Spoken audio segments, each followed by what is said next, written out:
자, 소비자 물가가 석 달째 0%입니다. 올해 1분기 상승률이 1965년 이후로 최저가 나왔어요. 이게 몇 년이야? 거의 50년 아니야? 50년? 더 50 몇 년 만에 최저가 나왔습니다. 0.6% 상승했어요. 생활 물가 지수가 0.4%, 신선 물가 지수는 2.7% 하락을 했어요. 서비스만 좀 올랐지 나머지는 거의 뭐 좀만 더 떨어지면 디플레이션의 시대로 가는 게 아닌가라는 생각을 할 정도로 물가가 이렇게 떨어졌는데, 소비자 물가는 0.6%인데 생산자 물가는 0.1%. 심지어 생산자 물가는 전월에 마이너스였어요. 이게 얼마 전에는 생산자 물가가 요 위에 있었거든. 1에서 3%. 이제는 아예 레벨 다운이 된 모습을 보이고 있죠. 소비자 물가도 1에서 2%대 있다가 이제는 반대로 0에서 1%대로 레벨이 약간 다운된 느낌이 들고 있어요. 그래서 사실 생산자 물가 더 떨어졌기 때문에 소비자 물가도 더 떨어질 가능성이 지금 보이고 있는 그런 상황인데, 내가 느끼기에는 물가가 2.4%에 있는데 이 정도 되는데 실제로는 여기라고 괴리도가 굉장히 커지고 있어요. 너와 내가 느끼는 물가와 실제 발표하는 물가가 괴리도가 굉장히 커지고 있기 때문에 신문 기사에서도 이상하다 하고, 이건 제가 안 보여드려도 되는데 통계청에서는 이런 해명 자료까지 가시면 있어요. MBN 뭐 김주아 누나가 물가지수 엉터리다라고 얘기하니까 거기에 대해서 통계청이 이러이러한 게 있다라는 거 5월 7일 날 해명 자료까지 발표하면서 실제 물가가 낮다는 거 해명을 하고 있는데, 잠깐 10번 또 더 드린 물가 얘기를 잠깐 더 드리면은 많이 오해하는 것 중에 하나가 이거죠. 집값이 오르면 소비자 물가가 상승한다? 제가 한 10번쯤 얘기 드렸죠. 당연히 상승 안 하죠. 집값이 100배가 올라도 소비자 물가 지수는 1%가 안 오릅니다. 그러니까 이건 한 100번쯤 얘기 드렸으니까 이젠 더 얘기 안 해도 되잖아. 월세만 반영되죠. 전월세는 반영이 되는데 집값이 100배가 올라도 소비자 물가지수가 전혀 오르지 않잖아요. 한 10번쯤 얘기했죠. 주식 가격이 코스피가 2만이 돼도 소비자 물가지수는 1%도 오르지 않습니다. 자산 가격하고는 관계가 없는 거예요. 집값이 10배가 올라서 월세가 같이 오르면 소비자 물가도 오르는데 전월세가 오르지 않으면 물가지수가 오르지 않아요. 너무 당연한 거니까. 작년에 어떻게 됐어요? 작년에. 그러다 보니까 우리가 약간 느낌이 다른 게, 작년에 아파트 가격 다시 봐도 대단하다. 다시 봐도 대단한데 이 뭐 20%씩 올랐죠. 이게 23%, 20%, 22%, 이거 얼마야? 18%, 동작구 24% 이렇게 올랐잖아요. 작년에. 이렇게 많이 아파트 가격이 올랐지만 그럼에도 불구하고 물가는, 작년에는 전월세는 안 올랐으니까 전월세는 잘 안 올랐잖아요. 여기 있고 가격만 올랐죠. 이게 괴리가 벌어지던 한 해였는데 그러다 보니까 물가 자체는 높게 나오지 않은. 참고로 이거 가장 최근 거 하나 보여드리면 관심 있는 분들 있을 테니까, 집 없는 너와 나가 기대하는 약간 내려갔습니다. 약간 올해 3월달까지 보면은 치솟았던 그 아파트 가격이 서울이 약간 내려갔어요. 이 정도 내려와 있는 상황이고, 까만 게 매매인데 매매는 꽤 많이, 작년에 굉장히 매매가 폭발했죠. 매매가 폭발하다가 지금은 매매가 거의 하단 쪽으로 매매량이 가서 줄었어요. 그래서 현재는 가격이 조금 조정받고, 다 조정도 안 받았으면 이 정도 조정받고 매매량이 좀 없는 그런 상황이다라고 보시면 되는데, 왜 이 얘기를 하냐? 사람들이 많이 얘기하는 게 있어요. 이쯤에서 일본을 따라가는 게 아니냐? 이게 진짜 많이 듣잖아요. 야, 일본하고 똑같잖아. 뭐가 똑같냐? 이거 생각을 하는 거죠. 이거 우리가 잃어버린 20년, 한 잃어버린 50년 일본 집값입니다. 까만 게 60년대, 80년대, 90년대 이랬다가 이렇게 됐거든요. 일본 집값이. 자, 일본 집값이 여기 보면은 막 버블이 시작될 때가 50 정도 보면은 여기서 거의 300 가까이 찍었어요. 5배에서 6배 정도 올라갔죠. 순식간에. 10년도 안 돼서 5년 만에. 근데 이건 물론 이거 그린 사람이 스케일을 이렇게 해놓으면 안 되지. 스케일을 이거랑 다르게 해놨기 때문에, 우리는 얼마 정도 됐냐? 한 50 정도에서 이제 시작됐다고 치면은 40, 50. 지금 한 100 정도 넘었으니까 2배? 2배, 3배? 요 한 10년, 15년 사이에 집값이 뭐 서울 아파트 가격으로 일본하고 가장 비슷하게 많이 오른 걸 치면은 2배에서 3배 보는 거죠. 여기서 여기. 지수로만 치면은. 얘네는 5배에서 6배가 올랐으니까 일본처럼 미친 듯이 버블이 온 것 같지는 않은데, 일본도 뭐 이걸 이렇게 치면은 뭐 이 버블만 없었다고 치면은 뭐 그냥 뭐 이렇게 갔다 이렇게 간 거니까. 자, 이런 하여튼 얘기가 있는데, 일본하고 되게 비슷하게 간다라는 얘기를 많이 하잖아요. 의심을 많이 하고. 여기에 대해서는 워낙 많은 얘기가 있으니까 딴 데 가서 보시면 되는데, 우리들이 모르는 게 딱 하나 있습니다. 최근에 어떻게 됐는지 아세요? 일본. 여기 있잖아요. 우리들이 아는 데는 여기거든. 우리들의 기억 속에는 여기야. 최근엔 올라가고 있어요. 이거는 잘 모르시는 분들이 많더라고요. 최근에는 이렇게 올라가고 있어. 아니 일본이? 일본이 왜? 일단 기분이가 별로 안 좋으면서 궁금증이 생기잖아. 일본이 왜? 일본 부동산 시장의 회복세가 2018년 뉴스입니다. 한 17년 때도 이랬어요. 회복세가 완연하다. 회복되는 거죠 지금. 전국 공시지가가 3년 연속 올랐고 자산 디플레이션이 끝나가고 있다. 진짜? 가장 큰 원인은 뭐라고? 외국인 관광객 유입이다. 야 이거는 물론 얘 이 신문의 주장이긴 한데 제가 보기 이게 1번은 아닐 것 같은데 하여튼 큰 원인 중에 하나가 관광객 유입이야? 작년에 일본이 관광객이 얼마가 왔냐면 여기 2,869만이라고 나왔는데 3천만 명을 돌파했습니다. 매년 20%씩 일본 정부는 곧 4천만 명 유치하는데 작년에 이미 3천만 명을 돌파했어요. 어떻게 됐냐면은 이렇게 됐습니다. 지금 관광객 숫자거든요. 600만 하던 게 엊그제 같은데 지금 2,869만 3천만 돌파했어요. 2018년에는 3천만 돌파하고 2020년 바로 내년에는 4천만 명을 목표로 하겠다. 여기로 가겠다는 거거든. 2019년엔 여기까지 이렇게. 와 이게 어느 정도 사이즈인 거냐면은 이 정도 사이즈 되는 거예요. 유럽에 잘 나간다는 관광 애들 있잖아요. 뭐 프랑스가 8천만 명 방문한다고 하는데 지금 오스트리아를 뛰어넘어서 독일 아래까지 갈 정도로 일본이 관광 개국이 된 겁니다. 관광 대국이. 지금 유럽에서도 이런 애들은 워낙에 관광 자원이 많으니까 일본이 이 사이로 들어가는 거예요. 2020년에 올림픽이 있어서 2020년에는 4천만을 찍는다는 게 올림픽 효과를 노려서 4천만 명을 간다는 거긴 한데 그걸 떠나서도 굉장히 많이 오르고 있습니다. 자 그러면 옛날 방송에도 한번 나왔지만은 일본 방문객 중 한국인 비중이 얼마다? 너와 내가 해냈다 24%. 4명 중에 1명 4명 중에 1명. 중국이 한 26, 27 돼요. 중국이 한 28 되려나? 중국하고 별 차이가 없어. 조금 낮긴 한데 대단한 거죠. 인구로 치면은 중국 우리 인구가 몇 배인데 우리가 4분의 1이야 4분의 1 지금. 너와 내가 해냈다. 너와 내가 일본 부동산 가격을 너와 내가 올리고 있는 건가? 와 이러고 있잖아요. 방일 한국인, 그러니까 한국 일본 가는 한국인이 714만 명, 작년에 750만 돌파했습니다. 여기 있고요 지금 이렇게 18년에 방한 일본이 조금 늘었다는데 여기 있어요. 200 몇십만이 아직도. 지금 뭐 이렇게 X자를 그리면서 이쪽 여기에 X자가 어긋났어요. 옛날에는 방한 일본이 더 많았거든. 근데 지금은 아예 비교가 안 됩니다. 500만 명 정도 차이가 나요. 엄청나게 많이 가는데 왜 그럴까? 일본의 관광 규모 사이즈가 얼마나 됐냐면은 무시하면 안 되는 게 요게 관광업 사이즈거든요. 보시면은 요 빨간 색깔은 뭐냐면은 GDP에 차지하는 비중이 높은 데를 얘기하는 거고 이 크기 파란색 이 나라의 크기가 관광 사이즈를 보면 되는데 제일 큰 건 당연히 미국, 그다음이 중국, 그다음이 독일, 그다음이 일본. 거의 세계 4위급의 관광 사이즈를 갖고 있는 거예요. 들어오는 거 나오는 거 다 합친 거겠지. 일본인들은 이제 많이 관광도 다니니까. 영국이 5위네. 굉장히 2017년 판이니까 관광 산업이 엄청나게 일본에서는 큰 걸 차지하고 있다라고 보시면 되고, 자 그러다 보니까 어떤 현상이 벌어지고 있냐면은 일본 도쿄의 땅값과 건물 가격이 오르고 있습니다. 6년째 오르고 있고, 역세권이냐 관광객이 오냐에 따라서 다 오르는 건 아니겠지. 이극화 현상, 양극화라 그러죠. 양쪽으로 쭉 이극화 현상이 벌어지고 있고, 항상 얘기하지만 여러분들은 엄청 빠릅니다. 존경합니다 형님들. 리즈펀트 니들이 이러고 어떻게 알고 여기 돈이 몰리지? 야 대단하다. 지금 뭐 작년에 수익률이 워낙 높으니까 리츠펀드에 돈이 막 쏟아지고 있다라는 뉴스가 작년 2019년 5월 8일이잖아요. 존경합니다 형님들. 일본 부동산 전망이 밝다는 걸 어떻게 아셨을까?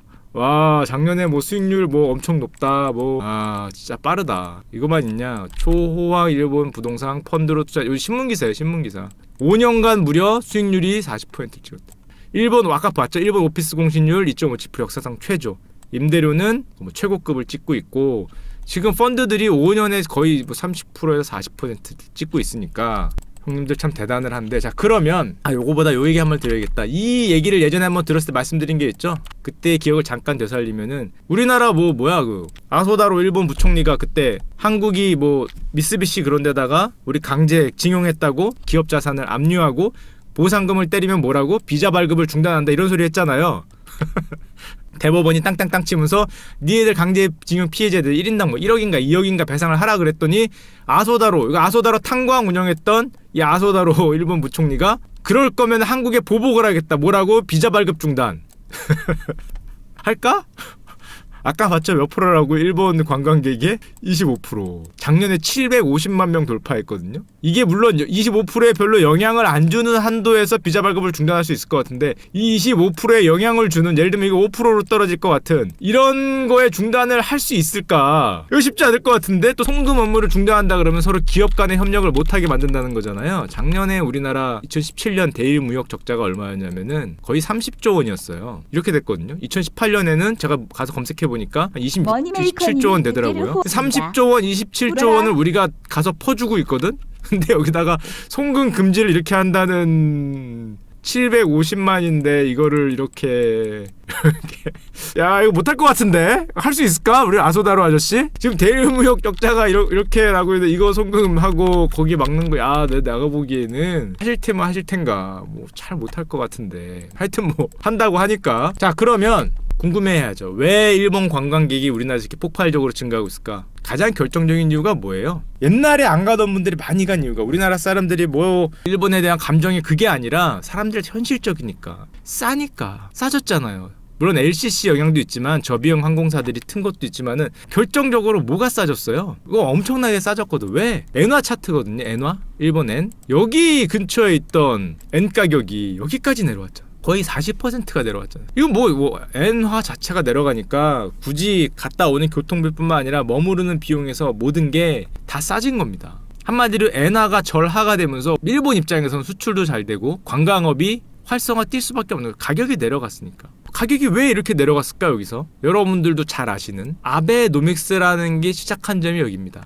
아까 전에 환율 차트 잘 보시면은 쭉 빠졌던 게 아베노믹스가 스타트한 점과 굉장히 비슷해요. 아베노믹스가 뭐예요? 뭐 어렵게 썼지만 성공이다 실패다라는 얘기가 절대 아닙니다. 그렇게 거창한 얘기를 이렇게 없는 사람이 할 수 있겠니? 지식과 상식이 부족한 저로서는 아베노믹스 실패 성공을 얘기할 수는 없는데 딱 하나는 얘기할 수 있어요. 딱 하나. 그게 뭐냐? 아베노믹스를 한 끝에 어떻게 됐다? 딴 건 모르겠는데 엔화가 내려갔죠. 엔저 현상이 왔어요. 아베노믹스가 뭐냐면은 일본판 양적 완화입니다. 일본판 양적 완화. QE라 그러죠. 퀀터티브 이징이라 그러잖아요. 말이 어려운데 굳이 어려운 거 아실 필요 없고 일본에서 한마디로 돈을 찍는 거예요. 정부가 채권을 찍으면은 일본 은행이 그걸 사요. 그럼 정부가 은행에다가 현금을 돈을 계속 밀어주니까 여기 나오지만 일본 BOJ의 밸런스 시트라 그러잖아요. BOJ가 갖고 있는 어떤 정부 채권들이 이렇게 늘어나는 겁니다. 한마디로 그만큼 돈을 계속 찍어주는 건데 돈을 계속 그렇게 찍어주다 보니까 당연히 엔화의 가치가 내려가는 거예요. 쭉 내려갑니다. 그래서 아베노믹스를 해서 딴 거는 다 모르겠어요. 그 얘기하면 싸우실 테니까. 그런 건 애널리스트 형들한테 물어보시고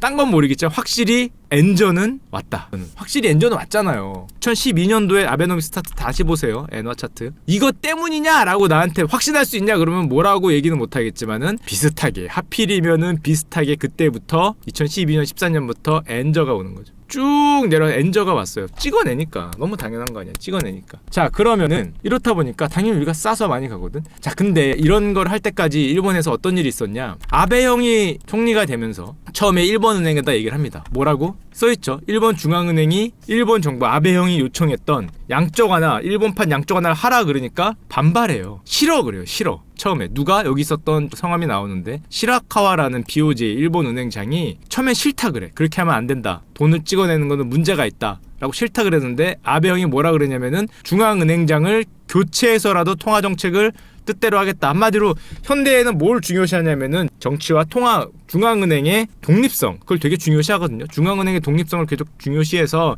트럼프 형도 그 연준 파월 의장 형한테 뭐라고 못해요. 공식적으로는. 물론 아래 산하에 편지돼 있긴 한데 독립성을 중요시하는데 독립성이고 나발이고 너를 잘라버리겠어 그랬어요. 실제로 일본은행이 시라카와 일본은행장 형이 조금 해줍니다. 굴복했다고 표현하는데 조금만 해줘요. 조금만 해주고 마음에 안 드니까 조금 있다가 교체합니다. 실제로 자르죠. 은행장을 잘라요. 왼쪽이 시라카와 형이고 가운데가 이제 아베 형, 오른쪽이 구로다. 지금 일본 은행장이에요.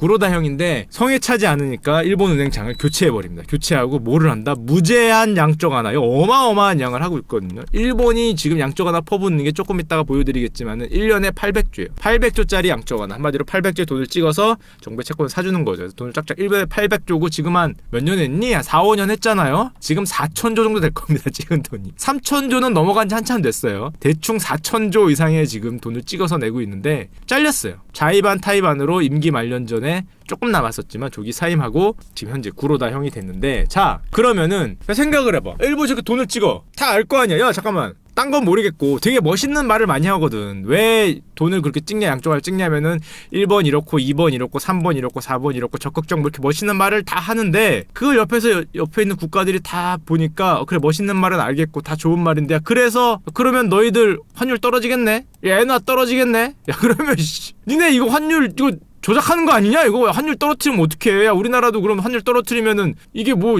니네 수출 잘 되고 관광객들 많이 가고 그럴 거 아니야? 그랬더니 우리 구로다 형이 절대 그런 거 아니라고 얘기를 하면서 바로 고해 G7의 재무장관 회의랑 중요한 걸 하거든요.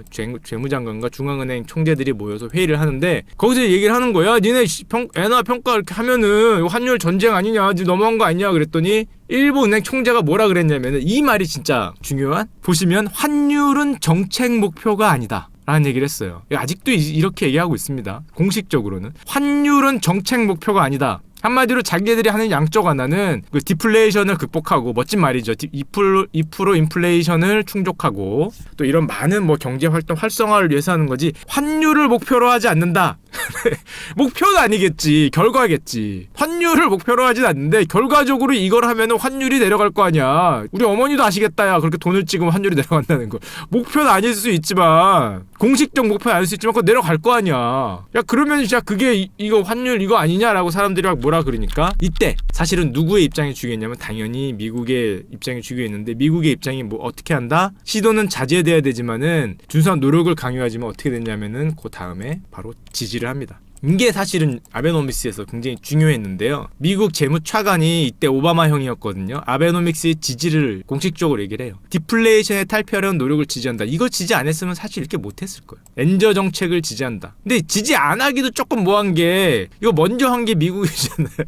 먼저 한 게 미국이었기 때문에 QE 먼저 했잖아요. 그리고 좀 이따 유럽도 하거든? 물론 일본이 먼저 하긴 했지만. 그러니까 이걸 하여튼 아베가 성공을 해요. 공개적으로 지지 의사를 밝힙니다.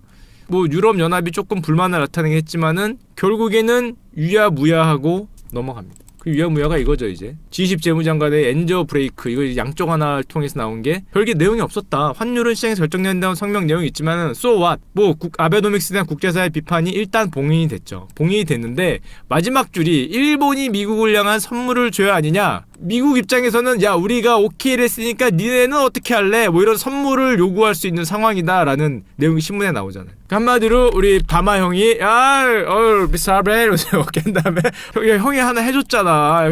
해줬잖아.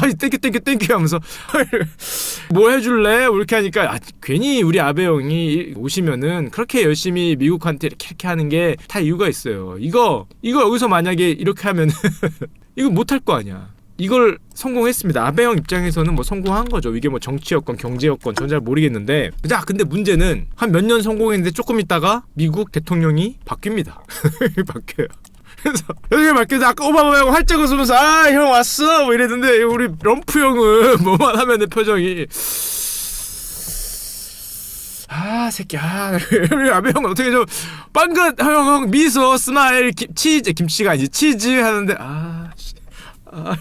럼프 형은 새끼 나 이거 지금 시원찮은데 너 무역 흑자 얼마냐 이 새끼야. 그러니까 바로 문우신 형 예전에 한번 얘기했었죠. 미국 재무장관 형이 환율을 논의할 수 있다. 이게 무슨 소리예요? 일본의 엔화 약세 유도 정책, 일본은 적극 부인하죠. 단지 양적 완화 QE일 뿐이다인데 결론적으로 엔화 약세를 유도하니까 이 엔화 약세 유도 정책이 협상 대상이다. 이 자식들아, 니들 지금 무역 흑자 얼마냐? 환율 조항을 논의할 거다. 외환시장 개입 뭐 금지 얘기를 하는데, 그거 무슨 말이에요? 일본의 양적 완화까지 문제 삼을 수 있다는, 지금 아직 문제 삼았다는 건 아니에요. 삼았다는 건 아닌데 삼을 수 있다라고 슬슬 떡밥을 뿌립니다. 럼프 형이. 우리는 그래서 이걸 이해를 해야 돼요. 뭐를 이해해야 되냐면은, 우리 옛날에 아베 형이 럼프 형하고 골프 치다가 유명한 장면 빠졌는데 이거 아베 형이 트럼프 형하고 골프 치려고 하다가 너무 열심히 하시다가 이렇게 넘어낸 게 되게 화제가 됐었잖아요, 당시에. 저렇게 열심히 하는 게 다 이유가 있는 거예요. 이유가 지금 이렇게 압박을 하고 있잖아요. 접대하다가 이제 넘어졌는데, 지금 웃기다는 게 아니라 넘어질 수 있지. 누구나 실수할 수 있는데, 지금 우리 럼프 형의 표정이 옛날 바마 형은 활짝 웃었는데 우리 럼프 형의 표정이 일단 야, 무역 흑자가 얼마냐 이러고 있으니까 급한 거지. 그리고 얼마 전에 발표된 게 하나 있었는데, 미국은 주기적으로 1년에 2번씩 환율 관찰 대상국, 환율 조작국을 발표합니다. 물론 뭐 우리 입장에선 지들이 뭐라고 하지만 세계 강국이기 때문에 참 환율 조작국으로 지정이 되면은 엄청난 피해를 입어요. 이것저것 많이 하는데, 지금 보시면은 환율 관찰 대상국이 우리나라도 있습니다. 한국, 중국, 일본, 인도, 독일. 세계 수출국은 사실 다 있죠. 왜냐면은 조건 자체가 경상수지 흑자가 조건이기 때문에, 굉장히 큰 경상수지 흑자가 조건이기 때문에 현저한 대미 무역 흑자가 조건이어서 당연히 그럴 수밖에 없는데, 일단 들어있어요. 제조업으로 수출 많이 하는 국가들이 다 들어있죠. 일단 환율 관찰 대상국에 있어. 우리는 제외할까 안 할까 고민을 하고 있다는데 모르겠는데, 조작국으로 넘어가는 순간에 엄청난 타격을 입게 되겠죠. 일본이 지금 저렇게 굽신굽신 될 수밖에 없는데 사실은 저 일본에 만약에 저게 진짜로 N저를 유도하는 정책이었다면은 굉장히 유명한 단어입니다. 제가 만들어낸 단어가 아니라 베거타이 네이버 정책이라 그래요. 옛날부터 있었던 얘기예요. 1930년대 뭐 공황 때부터 나오는 건데 통화 정책을 일방적으로 통화 절하로 쓰이면은 이웃나라 거지 만들기 정책이라는 게 있어요. 원래 있는 말이야. 이게 이거 아니냐라고 뭐 월스트리트 저널도 옛날부터 얘기했어. 2012년부터 니들이 그렇게 N저를 하면은 보시면 알겠지만 통화 기조 완화 자체에는 문제가 없지만 N저 유도와 연계될 경우 누가 고통을 받는다? 신흥국들이 충격에 쌓일 거다. N달러 환율이 90을 넘어가면은 고통이 근데 우리는 사실은 고통이 가시화되진 않고 관광객과 일본 무역 수지 적자가 가시화되고 있는데 이게 옛날부터 있던 겁니다. 이때 특별히 나온 게 아니라 이웃나라 거지 만들기 정책이라고 한마디로 뭐라냐면 커런시를 디밸루에이션하면 한마디로 그 통화 가치를 낮춰버리면은 요즘 같이 무역이 활성화되고 관광이 활성화된 시대에서 우리나라의 통화 가치를 내려버리면은 굉장히 큰 타격이 있는 거죠. 이웃나라들이. 우리도 그랬죠. 우리도 언제? IMF 같은 게 터지면은 원달러가 막 오르잖아요. 리만이 터지거나 IMF가 터지면 우리 원화 가치가 똥값이 돼. 원화 가치가 똥값이 되면서 수출이 엄청 잘 돼. 우리나라가 갑자기 IMF 때 97년도에 2008년 수출이 잘 되니까 나라가 순식간에 경기가 좋아지죠. 그러다가 또 위기가 터지면 통화 가치가 똥값이 되면서 수출이 잘 돼서 다시 나라가 좋아지고 이걸 반복을 하거든요. 기본적으로 이거를 위기가 와서 올라간 게 아니라 이걸 인위적으로 위로 올리면은 이 위로 올린 만큼 누군가 손해를 보는데 그 누가 되냐면은 네이버가 되는. 일본이 그렇다는 게 아니라 그걸 목표로 한다는 게 아니라 지금 현재까지 N저 때문에 옆에 있는 나라들이 목표는 아닐지라도 실제적으로 타격을 받고 있는 거죠. 자, 그러니까 어떻게 됐다? 타격은 아니고 관광이 잘 되죠. 이렇게 이웃나라 거지 정책인데 이러면 이웃나라 거지가 아니라 이웃나라가 부자가 돼서 이렇게 옆나라를 오히려 더 이제 가게 되는 정책 이름 좀 바꿔야 될 것 같은데 이렇게 가게 되고 관광객이 늘어나고 대일 적자가 굉장히 좀 크게 되는 오히려 이웃나라 행복 정책이 아닌가 그런 생각을 잠깐 하는데 저 정책 이름을 만든 사람들이 미래를 예상을 못했죠. 좀 물론 우리나라가 상대적으로 충격을 많이 받고 타격을 받고 있는데 관광객은 엄청 늘고 있다. 관광객은. 자, 그러면 어떻게 됩니까? 이게 뭐 관광객 입장에서는 그런데 그래서 아베노믹스의 멘토라고 있어요. 누구냐면은 하마다라고 일본 예일대 교수가 있는데 일본인인데 이 아저씨가 아베노믹스의 어떤 기초 사상을 실제적으로 만든 분이거든요. 이 아저씨한테 가서 물어봤어. 리만 쇼크의 금융 확대 정책으로 이런 게 지금 고환율 덕분에 우리나라가 고통받고 있는데 어떻게 생각하냐 물어봤더니 뭐라고? 일본 때문에 손해봤다고 생각되면 한국은행도 하면 된다 이 자식아. 진짜 이렇게 얘기했어요. 니들도 하든가. 니들도 고환율 옛날에 하지 않았냐 뭐 이런 식으로 얘기하고 우리가 언제 고환율을 했어? 저환율 하지 않아. 언제 저환율 했어? 물어보니까 리만 쇼크 일을 보면은 N은 절상됐는데 원화는 절하돼서 그때 우리도 고통받았다. 저게 뭔 소린가 내가 찾아봤어요. 리만 쇼크 때거든요. 원화 환율이거든. 리만 때 우리나라 원화 가치 이렇게 떨어졌잖아요.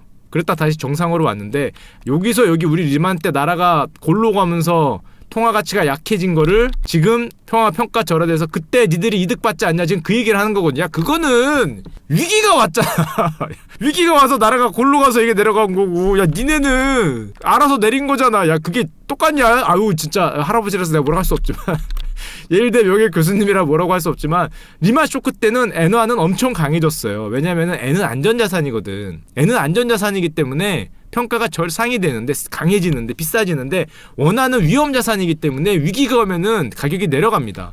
위기가 오면 엔화는 가격이 올라가요. 일본 대지진 터졌을 때도 제가 10번 얘기했지만은 엔화는 가치가 세졌죠.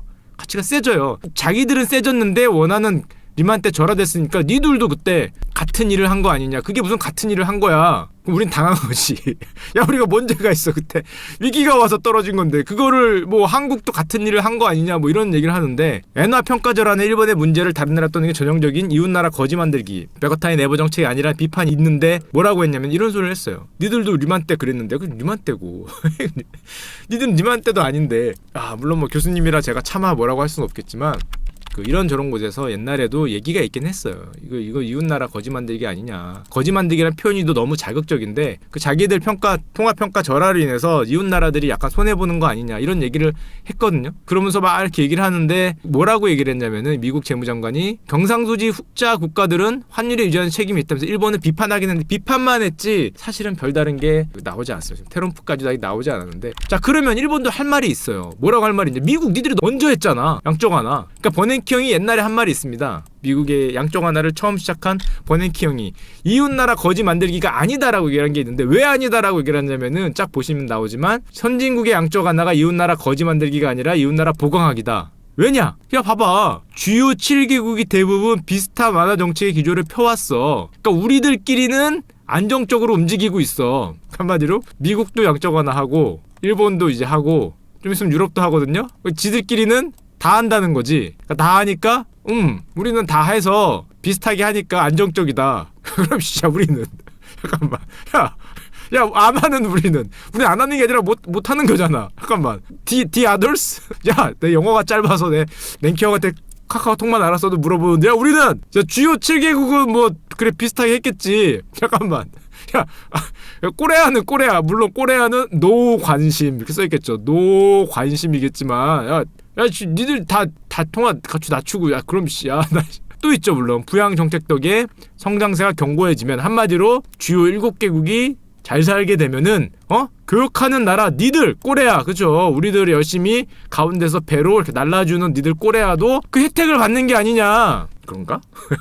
제가 이거 좀 짧아서 좀 지식이 짧아서 모르겠다. 그런가? 그럼 쟤들이 잘 살면 뭐 나쁜 건 없지. 나쁜 건 없는데 그래서 뭐 교육도 많이 하고 나쁜 건 없는 것 같은데. 들을 땐 기분이 좀 안 좋았는데 듣고 보니까 그런 것 같기도 하고 자기들이 먼저 잘 살면은 그 교육하는 너도 낫다 뭐 그런 것 같기도 하고 아닌 것 같기도 하고 우리 랭키 형이 이런 그 인자한 미소로 얘기하시니까 뭐 야 그런가 이거 똑똑한 유태인에 이거 학위가 몇 개 박사가 몇 개실 텐데 걷다 대고 뭐라 하기도 뭐하고 그러다 보니까 이걸 뭐라 그래요. 자꾸 이런 식으로 얘기가 많이 나오니까 최근에 한 10년 정도에 많이 나온 얘기가 있죠. 그게 뭡니까? 표현이 환율 전쟁의 표현. 오죽했으면은 환율 전쟁은 제가 말한 이 영상 하나로 절대 여러분들이 막 판단하시고 슈카 형이 이렇게 말했다 이렇게 하면 절대 안 되는 게 오죽하면은 경제학자들한테 물어봤대. 세상에서 제일 이해하기 어려운 문제 3개. 첫 번째, 인간 삶이란 무엇인가? 이거는 뭐 거의 예수 그리스도나 석가모니 뭐 저런 마호메트 정도 되셔야 답을 주는 거잖아. 인간 삶의 의미가 뭐냐 씨.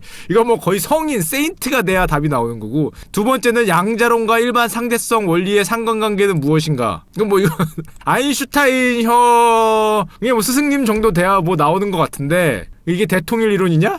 모르겠다. 그것까지 모르겠는데 세 번째가 뭡니까? 외환 시장에서 도대체 뭔 일이 벌어지고 있냐? 이게 세 번째라는 거잖아요. 그러니까 환율에 대해서는 도대체 이것들이 뭘 하는 거지라는 게 이 3대 질문이라는 거 아닙니까? 3대 질문. 인간의 삶의 의미가 무엇인가와 비슷한 거 정도의 난이도를 가지고 있기 때문에 외환 시장에서 환율 시장에서 도대체 뭐가 어떻게 돌아가고 있는 건지 이게 도대체 왜 오르고 왜 빠진 거지에 대해서 답이 잘 모른다는 거잖아. 환율 전쟁이긴 한데.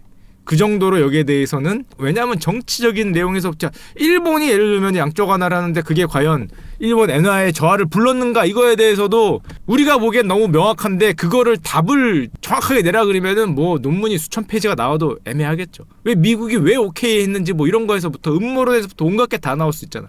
그러니까 3번에 대한 거는 백답이기 때문에 답이 없다라는 내용을 사실상 얘기한 건데 여기 지금 박영철 뭐 교수님이랑 얘기한 걸 조금만 더 보면은 결국 환율 전쟁이라는 건 교수님 입장에서는 경쟁적으로 자국 통화 가치를 평가절하하는 현상이다. 옛날에 1930년대 그런 일이 한번 벌어져서 그때 나왔던 전쟁을 이웃나라 거지 만들기 정책이라고 앞에서 말한 걸 그때 나왔는데 이때 여론 좀 줄어들었었는데 그 다음에는 노골적으로 환율을 건들면 뭐가 돼요? 당연히 이런 소리를 들으니까 노골적으로 안 건들고 이제는 양적 완화 같은 그런 완화 정책을 통해서 직접적인 환율 대신에 이런 간접적인 자국 통화 가치 평가 절하를 유도하고 있다. 이쪽으로 통화 전쟁이 이동하고 있다는 얘기를 하는 거죠. 아직까지는 뭐 다들 뭐 위야무야 하고 있는데 정답이라는 건 아닙니다. 하여튼 그래서 뭐 가장 중요한 건 우리는 일본에 유익한 컨텐츠 감사합니다. 저렴하게 갈 수 있다. 할 수 있다는 내용과 가다 보니까 어떤 내용을 듣냐면은 우리 고노 장관 일본의 고노 장관 아저씨가 우리를 조롱하고 있죠. 뭘 조롱해? 일본산 수산물 후쿠시마산 수산물 수입 규제를 하겠다라고 하니까 니들 관광객이 750만인데 뭐 하려고 규제하냐. 와서 750만이 먹는데 니들 와서 이미 750만 명 식사를 즐기고 있는 상황에서 의미 없는 수입 규제다. 이걸 지가 말이라고 하는 거야 진짜? 네가 먹든가. 아니 방일 관광객 750만이라고 야 5천만 분의 750만이면은 몇 분의 몇이 왔는데 의미 없다라고 얘기하는데 그걸 지금 말이라고 화끈히 아유 죄송합니다. 한마디로 수입 규제를 철폐할 필요가 이거 거의 조롱하는 거죠 조롱. 야 그래서 지금 말이 되냐 그렇다고 수입 규제하고 자, 그 결과 일본에서는 엔저가 오니까 수출이 잘 되고 관광객이 많이 늘어서 일본에 관광 붐이 불고, 그러다 보니까 부동산 가격이 회복을 하고 있고 자산 가격이 회복을 하고 있고 일자리가 넘쳐나고 업종들이 지금 특수 엔저에 따른 이거 뭐냐면은 엔저와 기업 실적을 나타내는 건데 환율과 비슷하겠죠. 당연히 일본도 수출 위주의 국가니까 주택 가격이 반등을 하고 있고 심지어 일본 건설 시장이 호황이라는, 물론 이건 도쿄올림픽 2020년 도쿄올림픽 영향이 크긴 한데 그럼에도 불구하고 관광 산업이 아까 전에 보셨지만 이렇게 올라오고 있잖아요. 그러다 보니까 호황이라는, 세상에 일본 건설 시장이 호황이라는 얘기가 나오고 있습니다. 우리가 기억하기에는 일본 건설 시장은 당연히 망했을 것까지 기억이 나는데, 자, 그리고 저런 양적 완화를 하면은 돈을 찍어내면은 딱 하나, 뭐 국민들이 잘 살게 되고 못 살게 되고 그런 건 모르겠어. 경제가 잘 되고 못 되고는 모르겠는데 딱 하나 확실한 거는 딱 두 개죠. 통화가 내려간다는 거, 그 다음에는 자산의 가치가 올라갑니다. 미국이 양적 완화했을 때 S&P가 이렇게 올라갔잖아요. 일본도 양적 완화를 여기서 했거든요. 2012년 13년에 양적 완화를 하니까 니케이 지수가 이렇게 올랐어요. 지금 여기에요.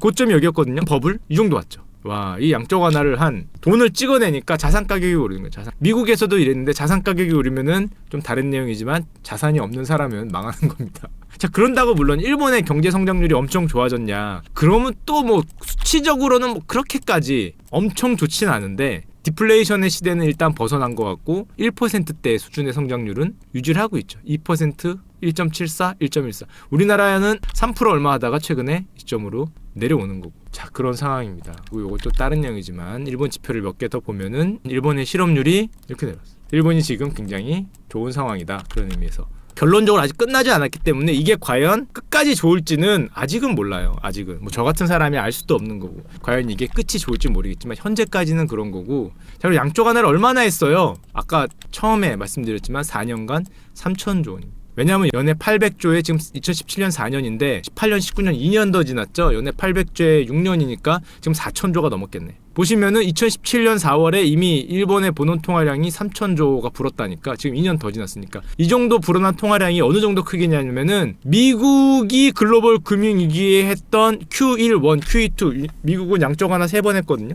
오퍼레이션 트위스트 뭐 이런 걸 제외하고 양적 완화 3번 했는데 Q1, 그러니까 미국이 했던 양적 완화 1차, 2차를 능가하는 규모. 어마어마하게 했죠. 그러면서 목표는 뭐였냐? 얘네 목표는 원래 내세운 목표는 물가 2% 달성인데 사실은 이건 목표였던 거고, 그 결과 엔저가 오면서 일본 기업의 실적과 일본 관광업이 살아나고 부동산이 올라가고 자산 가격이 올라가고 일본 경기에 어느 정도 활력이 돌고 있다. 지금 80엔이었던 엔화값이 지금 130엔, 50엔이니까 40% 이상 지금 엔저 현상이 온 거죠. 자, 그렇게 돼서 일본의 그런 물가가 저 목표였던 2% 가까이를 갔냐? 물론 못 갔습니다. 양적 완화를 해도 물가 자체는 그렇게 물론 좀 오르긴 했는데 아직도 1.2%니까 얘네 목표가 2%잖아요. 거기까지는 갭이 아직 남아있기 때문에 양적 완화를 꾸준히 계속한다는 게 BOJ의 목표입니다. 아직도 부족하다 이거예요. 아직도 더 하겠다. 여기까지 얘기한 게 일본의 현재 상황이고요. 일본 부동산의 상황에 대해서 너무 옛날 것만 생각을 하는 것 같은데 최근의 일본은 그런 게 아니다. 그리고 제가 다음 정도에 한번 말씀드리겠지만은 그러다 보니까 일본 맥주도 싸졌죠. 아, 이건 제가 하루에 한 번씩 해외 맥주를 수입 맥주를 마시고 자는 사람으로서 할 말은 없지만 일본 맥주도 이렇게 죄송합니다. 나 그래도 아사히는 전 일본 맥주보다 코로나를 좋아합니다. 일본 맥주도 가격이 당연히 내려갔겠죠. 자, 그런 상황이고 사실은 굉장히 비슷한 문제로 곤란을 겪었던 나라가 하나 더 있었어요. 하나가 아니지, 여러 나라가 있었는데 그중에 가장 유명한 나라가 하나 있습니다. 그게 어딜까요? 눈물 없이 볼 수 없었던 나라 그리스입니다. 그리스가 2002년, 2004년부터 골로 가거든요. 지금 좀 살아난 것 좀 보이지만 살아난 게 0%입니다. 안 살아났을 땐 여기야. 다 마이너스야, 다 마이너스. 살아난 게 0% 좀 위를 가네 마네 이러고 있거든. 지금 뭐 여기 아래에서 지금 마이너스를 까먹었기 때문에. 자, 그럼 그리스가 왜 이렇게 골로 갔냐? 2002년에 뭐가 있었을까? 1992년에서 2002년 사이에 여기가 유로가 도입됩니다. 1999년에 그 지급 통화로 유로가 도입되고 2002년에 본격적으로 유로화가 도입이 되는데 유로화가 도입되면서 그리스가 대표적으로 골로 갔죠. 이게 정확하게 이웃나라 거지 만들기가 아니라 그리스 거지 만들기가 정확하게 된 건데 어떻게 됐냐?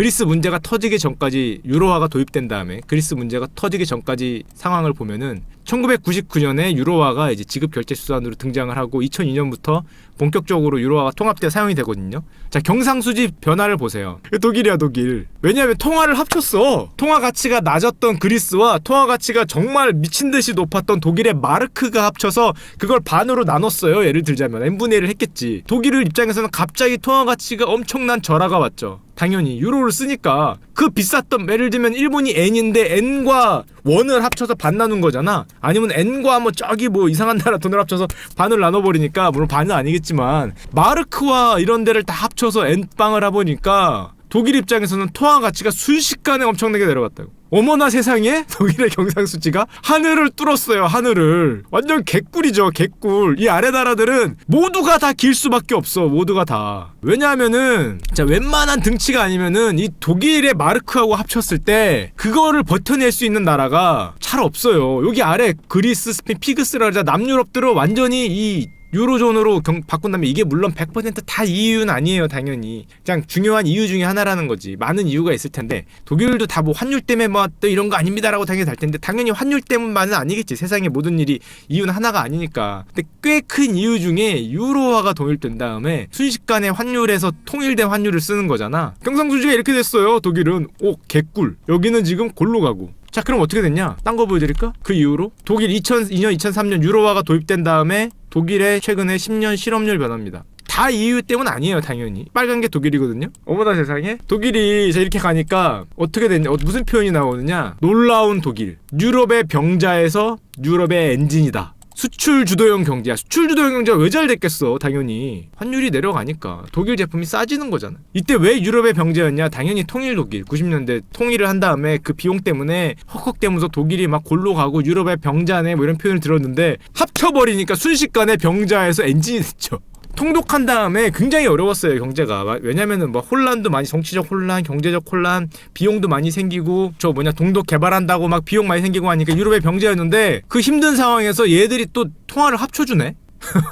오 개꿀. 그걸 밟고 점프를 해서 바로 유럽의 엔진. 물론 여러 가지 이유가 있겠지만 글로벌 경쟁력이 어떻게 됐냐, 이거 2010년 또 비슷한 때 나온 건데, 글로벌 경쟁력 지수입니다. 경쟁력이 짜자자자자자자 올라가는 거죠. 뭐 이러다 보니까 미국하고 똑같죠. 셰일가스 미국하고 똑같이 2011년도 나홀로 호황, 2012년도 제조업의 답 있다. 자, 나홀로 호황이죠. 심지어 자 2013년 화장품도 공중부양하고 있고요. 그거만 공중부양했냐? 16년에는 조선업도 호황입니다. 자, 그러다 보니까 요즘에 무슨 소리가 나오고 있냐? 2019년에는 야, 너무한 거 아니냐? 그러니까 형님 혼자만, 이거 신문 기사 아저씨가 좀 오버해 쓰게 됐는데, 혼자만 잘 살지 말고 돈 좀 풀어라. 나홀로 질주. 2018년이죠. 이웃국들이 나홀로 질주하고 있다. 너만 잘 먹고 잘 사자. 이거 너무한 거 아니야? 나홀로 질주하고 있다. 지금 이런 말을 하고 있어. 오죽 질주를 많이 하면은 웃는 게 호황의 딜레마래. 뭐라고? 과열 현상을 경고하고 있어. 경기 과열을 경고하고 있어. 와, 부럽다. 무슨 과열 현상을, 야, 진짜 배부른 소리 하고 있죠. 배부른 소리. 자, 그러다 보니까 독일이 이렇게 잘 나가고, 당연히 그리스는 어떻게 됐겠어요? 아까도 보였지만 독일이 저렇게 되니까 그리스만 봐도 아까 보여드린 대로 골로 갔죠. 2000년 기점으로 쭉 내려간, 다른 나라도 다 비슷하게 헉헉될 거 아니야. 헉헉대고 있어요. 자, 이제 너무 헉헉을 한 10년 정도 되니까, 근데 웃긴 게 이건 좀 딴 얘기긴 한데, 유로화에 대한 지지도라는 게 어디 있더라고. 그래서 보니까 오히려 이쪽이 찬성을 하고 있어. 스페인, 그리스. 오히려 독일 이쪽은 오히려 유로화의 찬성이 작아? 이거 왜 그럴까? 여기는 독일, 프랑스 얘들은 여기 있는 스페인, 이탈리아, 그리스를 어떻게 해야 돼요? 지금 지원해야 되는 상황이에요. 그러니까 돈을 다 모은 다음에 나라별로 충당금이란 걸 내. 유로존 유지하기 위해서 돈을 얼마씩 낸다고. 등치가 큰 독일이 물론 제일 많이 내겠지. 나라별로 돈을 모아서 이걸로 가난한 애들을 도와줘야 되는데, 이것들이 했는데, 이분들이 배가 부르니까 아, 쟤네들 왜 자꾸 도와주냐, 정치적으로 왜 자꾸 막 몇십 쪽씩 내서 주는 거거든. 왜 자꾸 도와주냐, 왜 자꾸 빚탕감해주냐. 우리 다 돈 모아서 우리나라 복지에 투자해도 시원찮을망정 왜 우리나라의 돈을 그리스에 도와주느냐, 왜 스페인에 도와주느냐. 그걸로 나라의 여론이 안 좋아. 여론이 계속 돈을 모아서 도와준다 그러니까, 뭐 피그스 도와줘야 된다 그래, 누구 빚 갚은 거 해줘야 돼. 근데 솔직히 양심이 없죠. 아니 씨, 야, 니들 합쳐서. 근데 그건 생각 안 하는 거지. 통화 이렇게 해갖고 얘네가 골로 갔으면 이거 그게 당연한 건데, 이게 사실 뭐예요? 이게 뭐의 문제입니까? 통화만 합치고 재정이나 정치를 합치지 않았기 때문에 이런 게 발생하는 거잖아요. 이게 한 나라였으면은 당연한 거죠. 뭐 예를 들면 우리나라가 서울에서 돈을 본 다음에 왜 저기 있는 어떤 섬 뭐 학교 왜 안 지어주냐, 지금 그걸 왜 지어주냐, 지금 그걸로 따지는 거잖아. 이게 정치나 그 재정이 통합이 됐으면은 당연한 건데, 유로존은 정치나 재정은 통합을 못했고 통화만, 화폐만 통일을 해버리니까 자기들이 번 돈을 여기다가 지원해주는 거를 정치적으로 재정적으로 용납을 못한다는 이런 여론이 있는 거예요. 아직도 안 됐잖아요, 재정 통합. 나라가 한마디로 한 나라가 아니잖아. 우리가 서울에서 세금 걷어서 왜 지방에다가 도와주느냐 그 얘기하는 거잖아요. 그것만 합쳐놓으니까. 자, 그러다 보니까 이 문제를 가장 크게 항의했던 나라가 하나 있었습니다. 어딜까? 아직도 그거 항의한다고 아직도 시끄러워요. 그거 언제부터 나오던 얘긴데, 영국이죠. 이 유로존이거든? 아직 뭐 맨날 브렉시트 어쩌고 그러잖아. 유로존이야. 어떻게 해야 돼? 당연히 재정 부담금을 내야 돼요. 내서 도와줘야 되잖아요. 근데 영국은 통화가 뭐다? 파운드죠. 통화가 파운드야. 왜 영국 통화가 파운드인지는 그때 한번 보여드렸죠. 이게 썰감 있을 겁니다. 소로스형의 썰가면은. 자, 그러면은 영국 입장에서는 유로의 혜택도 별로 못 받았어. 혜택도 별로 못 받았다고 생각을 하겠지. 근데 돈은 자꾸 내서 지원은 해줘야 되는데, 여론이 좋겠어요? 안 좋겠어요? 지금 여론이 좋겠니? 안 좋겠니? 별로 이득 본 건 없는데 내 세금 내서 이쪽에 전봇대 세워줘야 된다는 거잖아. 예를 들자면 뭘 자꾸 도와줘야 된다 그러고, 난민들 오는 거 뭐 밥값 좀 내라 그러고. 잠깐만, 왜 내가 야, 니들이 이득 본 건 니들인데 왜 why always me 뭐 이러면서 아니 왜 나는 이거 뭐 돈 내야지. 우리 협정했잖아. 협정했으니까 내야지. 어딜 도망가려고. 돈 내라. 내면은 해서 애들 도와주게. 잘 사는 애들 또 잘도 살아요. 잘도 살아서 등치가 크기 때문에 돈 꽤 많이 내야겠지. 뭐 정확히 얼마인지까지는 모르겠지만 꽤 많이 되니까 그거 내는 거 이제 마음에 안 드는 거죠. 마음에 안 드니까 우리가 왜 니들 경제적 그걸 부담해야 되느냐. 우린 나가겠다. 그게 브렉시트잖아요. 나가겠다 그러니까 지금 얘들이 하는 얘기가 뭐예요? 내기로 한 돈은 다 내 이 자식아 이러고, 뭐 몇 년치 내기로 한 돈은 내, 그래서 뭐 그 돈을 내면 수십조라며. 아직까지도 뭐 싸우는 거예요. 과연 나가는 게 맞나? 그렇다고 통화를 합치지 못하겠고, 그 유로에 별로 꿀도 빤 게 없는 것 같은데 뭘 자꾸 내라 그러고. 자, 반대로 그리스는, 그리스 총리거든요. 배짱이죠. 이거 독일 총리 누나죠. 막 뭐라 그래도 웃어.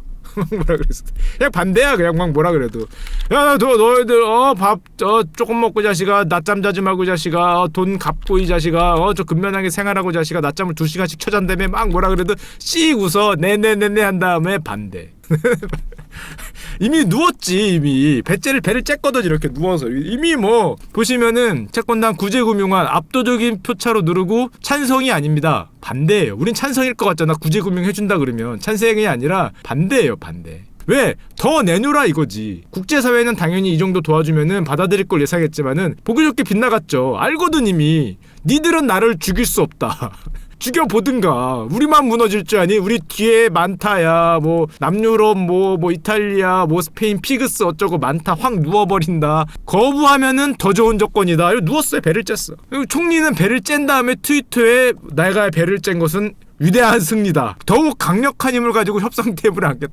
비단 갚은 게 위대한 승리라고 지금 이러고 있는 거잖아. 돈 안 갚았다고. 봤지 형들, 내가 이렇게 안 갚았어 이러면서. 그걸 위대한 승리라고. 아하, 채권자가 와서 나를 갈궜지만 내가 버텼어. 형 내가 이렇게 승리했어. 잘했다. 우리 국민들은 다 오야 돈 안 갚아도 된다 이러고 총리 화이팅 이런 뭐 그러고 있어요. 자, 그러다 보니까 메르켈 누나는 당연히 연임을 하겠죠. 독일 경제가 잘 나가는데. 그렇다고 얘를 너무 세게 팼다가 얘가 진짜 누우면 안 되고, 또 안 패면은 일 안 하고 누울 거 아니야. 그러니까 적당히 패면서 일도 하게 만들어야 되고 배도 안 째게 만들어야 되고. 아주 입장이 곤란합니다. 상당히 가운데 있는 거야. 너무 세게 패면 누워버릴 거고, 그래서 너무 안 패면 쉬느라고 누울 거고. 그러니까 어떻게 해도 누울 것 같은데 적당히 일어나게 누워 패야 되거든. 패도 안 되고 안 패도 안 되고 뭐 그런 상황이에요. 왔다 갔다 하지 마. 자, 그러다 보니까 2015년에 유럽은행이 독일을 제외하고는 유로존이 너무 골로 가니까 독일 마르크와 충격이 엄청나거든. 다른 데들은 다 통화를 합쳐버리니까 너무 엄청나니까, 휘청휘청하니까 미국이 하는 걸 보고 있다가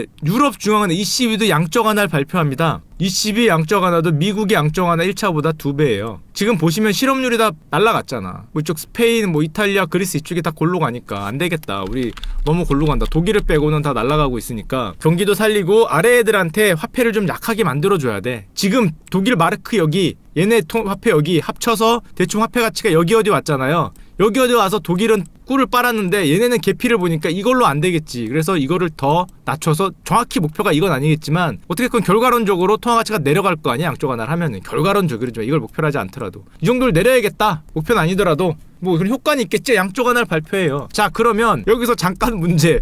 유럽 중앙은행이 양쪽 하나를 발표하면 독일이 찬성을 할까 반대를 할까? 당연히 반대하죠. 왜 반대하니? 야, 이미 충분히 따끈하거든. 야, 물이 이 정도 온도가 따끈따끈해. 따끈따끈. 더 올릴 필요 없어. 야, 따뜻한데 왜 그래 이 자식들아. 지금 딱 좋아, 딱 좋아.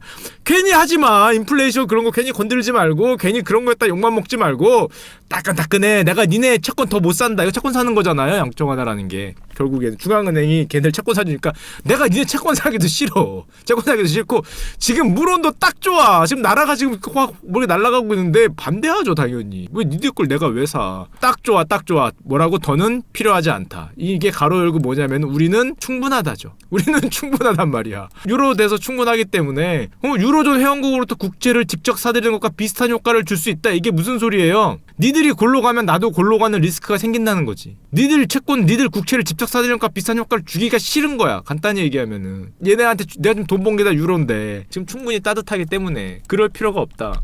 유로화 약세가 오니까 그리스는 당연히 와보니까 증가하고 있어. 나쁘진 않네. 확실히 양쪽 하나 하니까 나쁘진 않네. 순식간에 유로화가 하락하니까 수출이 올라갔어. 이게 목표건 아니건 간에 야 좋구만. 야 역시 이거 괜히 우리가 유로 이거 드마라큰지 드라마큰지 버리고 유로 됐다가 골로 갔는데 실제 유로화가 하락하니까 좋네 이 자식들아. 더 하자. 좀 그러고 있는 거고 독일은 당연히 싫다. 야 그러면 생각을 해봐. ECB에서 가장 유로존에서 가장 등치가 큰 게 독일이거든. 유럽 중앙은행의 장이 독일인이 될 가능성이 있을까? 이거 제 개인적인 생각이야. 유럽의 짱이 독일이에요. 덩치가 제일 커. 근데 유럽 중앙은행장을 독일인을 웬만하면 시킬까? 나머지 애들이? 지금 마리오 형이잖아요. 마리오 형. 이거 되기 쉽지 않지. 독일 아저씨 형이 유럽 중앙은행 장이 되기가 쉽지 않아요. 아무리 봐도 될 수도 있겠지. 물론 독일 형이 워낙 파워가 세니까. 독일 중앙은행 총재를 예를 들면 그런 분을 유럽 중앙은행에 앉히면 그 안에 있는 나머지 애들이 다 들고 일어나겠지. 지금 장난하냐고 지금. 무슨 저 잘 사는데 평을 저걸 왜 시켜 지금. 가뜩이나 잘 사는데. 당연히 쉽지 않아요. 물론 정치에서 그냥 갖다 확 꽂으면 꼽히긴 꼽히겠지만 그러면 다른 나라들이 반발을 엄청나게 할 거 아니야. 그리고 독일도 굳이 그렇게 난 잘 먹고 잘 살고 등 따뜻한데 거기다가 무리해서 갖다 지금까지는 꽂을 이유도 별로 없고, 물론 이유가 생기면은 독일이 밀어붙일 수도 있겠지만 그러니까 될 가능성도 별로 없어요. 자 그러면은 많은 사람들이 생각하는 걸 뭘 생각을 할까? 그리스나 이탈리아나 이런 데가 지금 뭐 합쳐갖고 통화 때문에 이렇게 고전을 하고 유로존이 골로 가고 있으면은 당연히 재정과 정치를 통합하면은 가장 쉬운데, 한 나라가 되면은 뭐 서울이 잘 살더라도 서울에서 번 돈으로 딴 나라 도로 깔아주고 해야 되잖아. 그건 당연하니까 재정이나 정치가 통합이 되면은 가장 쉬운데 그거 못 하잖아요. 쉽지 않잖아. 그거는 경제적인 문제가 아니잖아. 거기서부터 더 이상은 경제적인 문제가 아니잖아. 다 그냥 재정 정치를 합쳐서 통일 대통령을 뽑고 그냥 재정을 합쳐서 그리스가 손실 본 것도 독일과 퉁쳐서 가운데를 내고 그렇게 하기 쉽지 않기 때문에 그게 가장 좋겠지만, 그게 안 된다면 어떤 얘기를 하는 사람들이 있냐면은 이 문제 해답은 뭐다? 이건 절대 제 생각이 아니에요. 이런 답을 내는 사람도 있어요. 야 왜 그리스 보고 나오라 그래? 야 니들이 나오면 되잖아.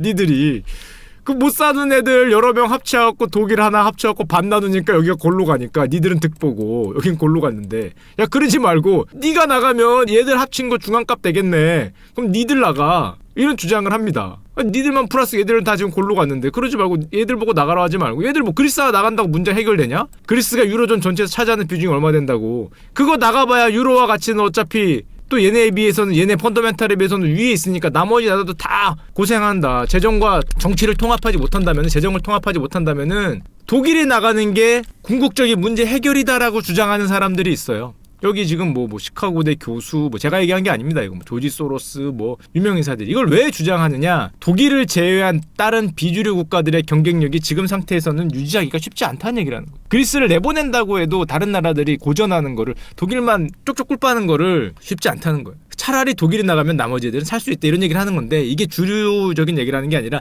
이런 생각을 하는 사람들도 있다는 거지. 왠지 좀 그럴듯하죠. 자 그러면은 지금까지 말하면은 자 통화 양쪽 하나 같은 걸 통해서 어쨌건 원하진 않았더라도 환율이 내려가고 통화가 약해지면서 이런저런 나라들이 꿀을 빨았는데, 그러다가 이제 서서히 너무했다 싶어서 양쪽 하나를 다 접으려고 했는데 나라들이 어지러워지고 일본은 계속하고 이 자식들이 자 그럼 어떻게 한다? 안 되겠다. 다시 한다. 끝날 때가 됐거든요. 해보니까 좋은 거야. 물론 독일은 꿀빵한데 안 나가겠지. 끝날 때가 됐는데 해보니까 좋아. 잠깐만 나도. 잠깐만 일본은 야, 해보니까 좋아. 계속 keep going. 중국은 야 잠깐만 이 새끼 이 자식들 잠깐만 난 어떻게 안 되겠니? 지금 뭐 사방에서 뭐 2019년입니다. 2019년 나도 하고 너도 하고 모두가 같이 하자 동네 한 바퀴. 지금 뭐 공식 변경 ECB는 아예 통화 정책을 아예 계속하겠다고 바꿨어요 방향을. 통화 정책 멈추는 쪽으로 완화 정책을 멈추는 쪽으로 QE 멈추는 쪽으로 하다가 아우 안 되겠어 야 우리 경기 침체가 생각보다 길고 깊다. 금리 인상을 철회하고 완화 쪽으로 방향을 이미 바꿨습니다. ECB는 계속하겠다는 거야. 해보니까 좋구만. 해보니까 좋구만. 얘만 계속하면은 다른 나라는 뭐예요? 이웃 국가 거지 만들기가 될 수 있잖아. 안 되겠다. 나도. 잠깐만. 이 자식들 보소. 야, 아무리 우리가 셰일이 나왔지만 너무한 거 아니야, 이 자식들아. 하지만 뭐라 할 순 없고 그럴 거면은 나도 해야 된다. 그럴 거면 저놈들을 저걸 한 거를 그 무마시키려면은 뭐라고 하면은 전 세계가 나를 깔 테니까 그럴 바엔 나도 같이 하면은 걔네들 플러스 해봐야 나도 플러스 하면 똑같다. 그럼 나도. 연준은 이제 미국 그렇게 경기 잘 나간다 그러면서 연준에 금리 인하를 해야 된다라고 지금. 야 이게 말이 되냐 하고 지금 못한다 그러니까 바꾸고 있어요 연준 이사들을. 자신의 정책을 지지해온 스티브 무어를 지금 물론 안 됐을 텐데 지금 안 됐을 거예요. 연준 이사 이 스티브 무어 형은 됐나? 연준 이사 후보로 지명하고 허먼 케인도 지명했다. 인사를 바꾸고 있어. 마치 아베처럼 자기 말 잘 듣는 애들. 그래서 뭐를 요청했어요? 금리 인하를 떠나서 연준에다가 양적 완화를 해라. 트럼프. 미국은 양적 완화를 할 필요가 없을 정도의 경제 상황인데 그게 문제가 아니라 쟤들도 다 하고 이거 해보니까 좋더만. 어차피 뭐 내 재임 기간 동안 좋으면 되는 거 아니야. 뒤에는 뒤에 애들이 알아서 하는 거고. 양적 완화를 하라라고 연준에다가 알게 모르게 압력을 넣고 있어. 물론 연준은 이제 독립성 중요시한다 그러면서 네가 뭐라 그래도 제안을 받아들이지 않을 거라고 얘기를 하고 있는데 자꾸 얘기를 하니까 트럼프 형이 뭐라고 연준의 구성원을 바꾸고 있어. 반대라니까 안에 있는 애를 바꿔버리는 거야. 찬성하는 애들로. 물론 적극적으로 이걸 주장하진 않아요. 왜냐면 미국 경제가 좋으니까. 적극적으로 주장하진 않고 대놓고 얘기를 하는 정도로 압박을 주고 있는데 어쨌건 이런 상황입니다. 자, 그래서 결론적으로는 결론은 아니더라도 물론 이게 되면은 좋지. 이거는 2011년도부터 나온 얘기예요. 재정 통합이 되면은 사실은 통화가 문제가 아니라 유로존 내에서는 그리스 같은 데를 독일이 뭐 먹여 살리는 꼴이 되니까 돌파구는 될 수 있는데 과연 독일이 그걸 하겠냐? 엔간하면은 이걸 하지 않기 때문에 엔간하면은 이게 2011년부터 나왔지만은 당연히 엄청 힘든 이건 정치적으로 정말 엄청 힘든 얘기가 되는 거고 그죠? 지금 모두가 다 스팀팩 빠는 상황이 지속이 되고 있습니다.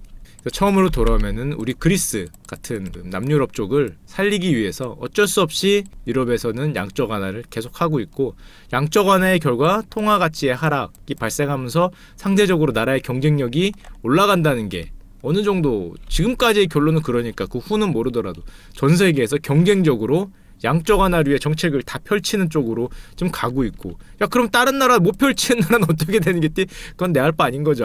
아직까지는 뭐 그런 상황을 가고 있어요. 물론 이 정책들이 끝난 게 아니기 때문에 궁극적으로 어떤 후유증을 갖고 올지 아니면 정말 좋게 끝날지는 뭐 나 같은 사람이 알겠냐. 좀 더 훌륭한 경제학자 형들이 알겠지만 현재까지는 그리스도 독일도 그렇게 되고 있습니다. 조금 더 할 얘기가 있지만은 시간을 끊는 걸로 여기까지 하고요. 그래서 우리 형들이 그 일본에 놀러 가셔서 훌륭하게 많이 관광을 해주셔서 일본이 부동산이 많이 살고 있습니다. 뒤에 얘기는 나중에 할게요. 자 안녕.